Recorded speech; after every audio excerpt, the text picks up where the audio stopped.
Guys, sa aking channel, ako si Vince Plant TV. So, ipapakita ko sa inyo ngayon o i-share ko sa inyo ngayon yung karanasan ko tungkol dito sa advantage ng multiple rootstock. So, dito, itong isang puno na nakakabit dito, na-contaminate na siya ng root rot. So natamaan siya ng root rot, so nabulok na siya. Kung ito ay single root stock lang, siguro po ito ay namamatay na itong puno na to, itong apple na to na puno. Ito yung kagandahan sa naka multiple root stock kasi pwede naman nating ikat dito, so tanggalin at bubunutin para hindi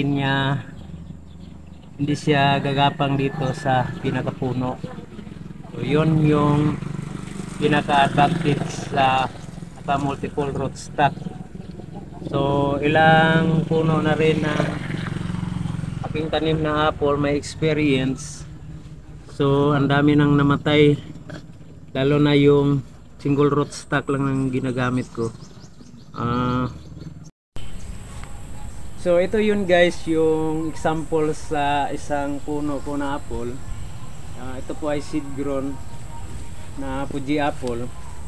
So dito sa kanyang pinakapuno, so natamaan na talaga siya ng root rot, so nabubulok na. So itong punong ito talagang mamamatay na siya. So yung dahon niya, so nakakapanghinayang na 3 years old na po siya. Ito ay seed grown na Fuji apple. So ang gagawin natin dito guys, para hindi siya gagapang dito, so ikat na natin dito. Yan. So bubunutin na to kasi so ito ay kailangan sunugin ito, no, para hindi makahawa sa iba. Yan. So ito yun guys, natanggalan natin. So ito na yung sugat niya. Yan, safety na po siya. Yun talaga ang pinaka advantage kapag naka multiple root stock ka. So hindi na siya mamamatay.